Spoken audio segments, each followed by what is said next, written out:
اليوم أكملت لكم دينكم وأتممت عليكم نعمتي ورضيت لكم الإسلام دينا. اعوذ باللہ من الشیطان الرجیم بسم اللہ الرحمن الرحیم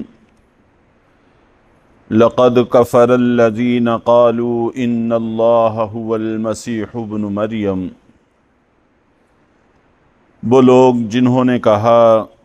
کہ اللہ ہی مسیح ابن مریم ہیں، یقیناً یہ لوگ کافر ہو گئے ہیں۔ یہاں سے اللہ رب العزت نے عیسائیوں کے عقیدے بیان فرمائے ہیں۔ چنانچہ بنیادی طور پر عیسائی تین حصوں میں تقسیم ہوتے ہیں عقائد اور نظریات کے اعتبار سے، پھر آگے بے شمار شاخیں اور بے شمار فرقے بن جاتے ہیں، جن میں سے ایک فرقہ جو یہ کہا کرتا تھا کہ عیسیٰ علیہ السلام اللہ کے بیٹے ہیں۔ چنانچہ قرآن پاک میں اللہ تعالیٰ نے اس کا بھی عرف کیا ہے، فقالت النصارى المسیح ابن اللہ، کہ نصارہ کہتے ہیں کہ عیسیٰ علیہ السلام اللہ کے بیٹے ہیں۔ سورہ توبہ کے اندر اس کا تذکرہ ہے، انشاءاللہ العزیز تفصیل سے بات وہیں پر ہو جائے گی۔ اور دوسرا گروہ تثلیث کا قائل ہے، وہ یہ کہتے ہیں کہ تین خدا ہیں، حضرت عیسیٰ علیہ السلام اللہ تعالیٰ جن کو وہ باپ بیٹا مانتے ہیں، اور تیسرے نمبر پر روح القدس، اس سے مراد جبریل علیہ السلام ہیں۔ اور یہ عقیدہ بھی بڑا عجیب و غریب ہے کہ تین ایک ہیں اور ایک تین ہیں، یہ تینوں جب جمع ہوتے ہیں تو ایک بن جاتے ہیں، اور جب علیحدہ ہوتے ہیں تو تین بن جاتے ہیں۔ تو یہ عجیب و غریب قسم کا ان کا عقیدہ ہے، جس کی تفصیلات انشاءاللہ العزیز آگے آ جائیں گی۔ اور تیسرے نمبر والے جن کو یعقوبیہ کے نام سے تعبیر کیا جاتا ہے، جن کا تذکرہ یہاں پر بھی ہے، وہ یہ کہتے تھے کہ خود حضرت عیسیٰ علیہ السلام اللہ ہیں، اور وہ یہ بات بھی مانتے تھے کہ حضرت عیسیٰ علیہ السلام آج سے 2000 سال پہلے پیدا ہوئے ہیں، اور ان کی والدہ کا نام حضرت مریم علیہ السلام ہے۔ تو والدہ کو بھی مانتے تھے، پیدا ہونے کو بھی مانتے تھے، لیکن وہ یہ کہتے تھے کہ بعد میں اللہ تعالیٰ ان کی عبادت سے خوش ہو کر ان کے اندر حلول کر گئے ہیں، ان میں داخل ہو گئے ہیں، اس طرح سے کہ بس دونوں ایک ہی بن گئے ہیں۔ اور مثالوں سے اس بات کو سمجھانے کی کوشش بھی کرتے ہیں، جیسے مثال کے طور پر لوہے کو آگ پر گرم کیا جائے تو آگ کا اثر لوہے میں آ جاتا ہے، اور پھر آگ کا کام جلانا ہے تو جیسے آگ جلاتی ہے تو لوہا گرم اگر وہ بھی جسم پہ لگایا جائے تو جسم کو جلاتا ہے۔ تو جیسے آگ لوہے میں حلول کر گئی ہے، لوہے میں داخل ہو گئی ہے، اسی طرح اللہ تعالیٰ بھی عیسیٰ علیہ السلام میں داخل ہو گئے ہیں،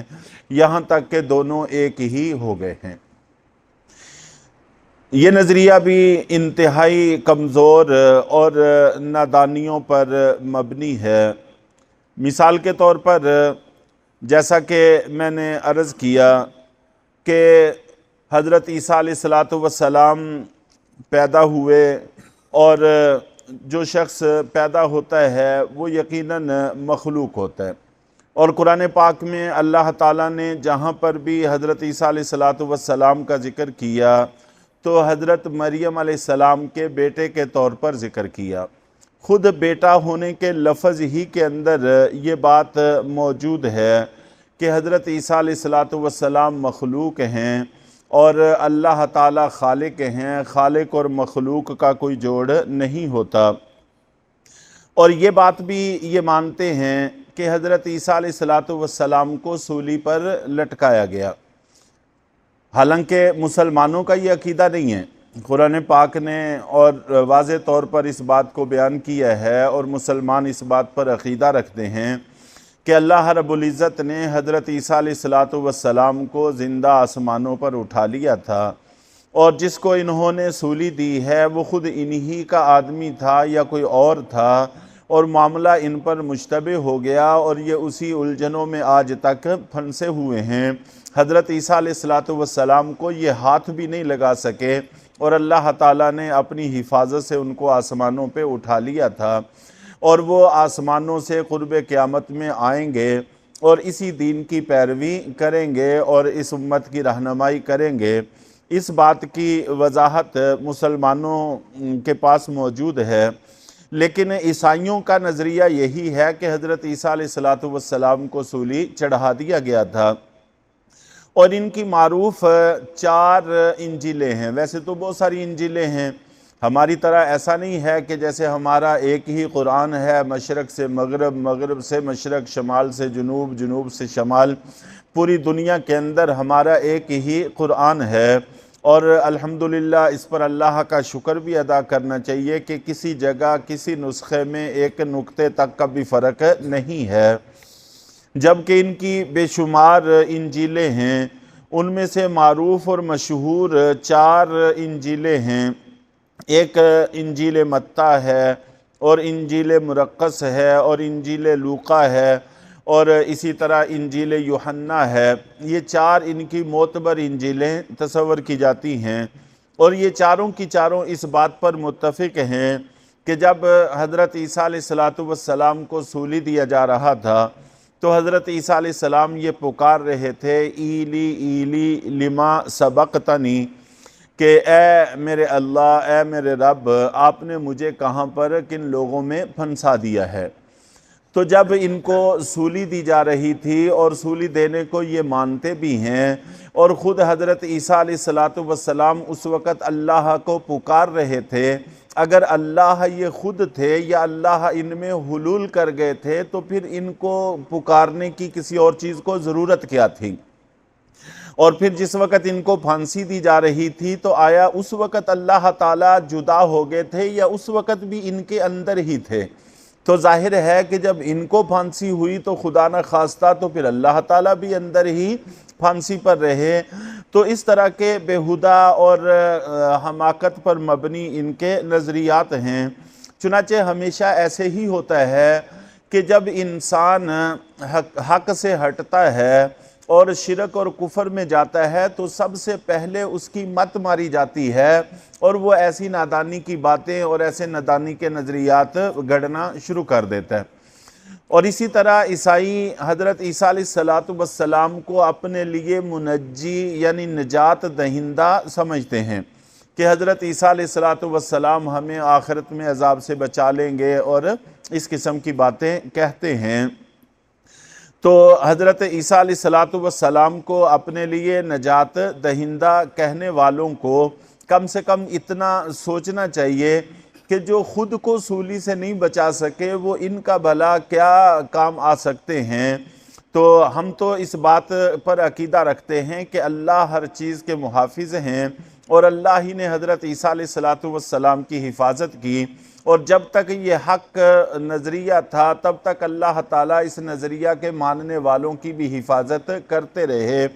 بعد میں جب حضرت نبی پاک صلی اللہ علیہ وسلم تشریف لے آئے تو وہ شریعت منسوخ ہو گئی۔ اب وہ تمام تر مدد مسلمانوں کے ساتھ ہے جب تک کہ مسلمان اس حقیقت پر قائم رہیں گے، اور جب یہ بھی ہٹنا شروع ہو جائیں گے تو اللہ کی مدد کم ہونا شروع ہو جائے گی۔ اور ان کا یہ جو کہنا ہے کہ ہم گناہ جتنے بھی کرتے ہیں حضرت عیسیٰ علیہ السلام سولی پر لٹک کر اس کا کفارہ کر گئے ہیں، تو 2000 سال پہلے کفارہ ہو گیا ہے، اور گناہ عیسائی آج کر رہے ہیں، اور ظلم و ستم کے پہاڑ انسانیت پر آج توڑ رہے ہیں، اور یہ جو 2000 سال بعد گناہ کر رہے ہیں اور ان کا کفارہ پہلے ہی ہو چکا ہے، تو ظاہر ہے کہ یہ بھی نادانی کی بات ہے اور درست نظریہ نہیں ہے۔ اور ویسے بھی جرم کوئی اور کرے اور سزا اس کی کوئی اور بھگتے، یہ شریعت کا مزاج ہی نہیں ہے، اللہ کا مزاج ہی نہیں ہے۔ جو گناہ کرتا ہے، جرم کرتا ہے، جس حد تک کرتا ہے اسی اعتبار سے اسی کو اللہ تعالیٰ اس کی سزا دیتے ہیں۔ اور یہ جو پیچھے تذکرہ ہوا ہے کہ اللہ تعالیٰ کی کثرت عبادت کی وجہ سے اللہ تعالیٰ ان میں حلول کر گئے ہیں اور ان کو خدائی اور ربوبیت مل گئی ہے، حالانکہ ہم مسلمانوں کا نظریہ یہ ہے کہ اللہ کی عبادت سے ربوبیت نہیں ملتی، ہاں البتہ محبوبیت ملتی ہے، اور اللہ کی عبادت سے انسان رب نہیں بنتا، اللہ کا مقرب بنتا ہے۔ جیسا کہ بخاری شریف میں حدیث ہے، اللہ کے نبی صلی اللہ علیہ وسلم نے فرمایا کہ خود اللہ تعالیٰ کہتے ہیں کہ ایک بندہ میری عبادت کرتا رہتا ہے یہاں تک کہ وہ میرے بہت قریب ہو جاتا ہے، میں اس کا کان بن جاتا ہوں جس سے وہ سنتا ہے، میں اس کی زبان بن جاتا ہوں جس سے وہ بولتا ہے، میں اس کے پاؤں بن جاتا ہوں جس سے وہ چلتا ہے، میں اس کے ہاتھ بن جاتا ہوں جس سے وہ پکڑتا ہے۔ اس سب کا مفہوم اور مطلب محدثین نے یہی لکھا ہے کہ اللہ تعالیٰ کی حفاظت میں آ جاتا ہے۔ جیسے ہی انسان عبادت شروع کرتا ہے، کرتے کرتے جتنا اللہ کا زیادہ قریب ہو جاتا ہے اتنا ہی زیادہ اللہ کی حفاظت میں آ جاتا ہے،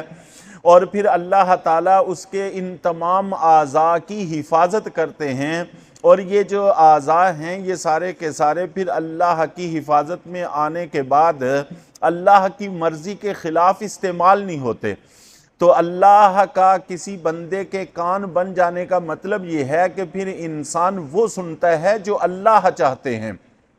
اور جو اللہ نہیں چاہتے اس سے انسان اپنے کانوں کو بچانے کی کوشش کرتا ہے، اور اللہ بھی اس کے اسباب مہیا فرماتے ہیں، اور زبان سے یہ پھر وہ بولتا ہے جو اللہ چاہتے ہیں، اور اپنے قدموں سے اسی کام کی طرف چلتا ہے جو اللہ چاہتے ہیں، اپنے ہاتھوں سے اسی چیز کو پکڑتا ہے جو اللہ چاہتے ہیں۔ تو انسان عبادت کرتے کرتے اللہ کا اتنا مقرب ہو جاتا ہے، قریب ہو جاتا ہے کہ پھر ہر عضو اس کا اللہ کے حکم کے تابع ہو جاتا ہے، جو اللہ چاہتے ہیں وہ کرتا ہے، جو اللہ نہیں چاہتے وہ نہیں کرتا۔ تو قرب ملتا ہے، محبوبیت ملتی ہے، اللہ کی رضا ملتی ہے، درجات بلند ہوتے ہیں، لیکن ربوبیت اور خدائی اللہ تعالیٰ نے نہ آج تک کسی کو دی ہے نہ کسی کو ملتی ہے۔ تو اللہ تعالیٰ ہم سب کو حق بات سمجھنے کی توفیق عطا فرمائے اور صحیح راستے پر گامزن ہونے کی توفیق عطا فرمائے۔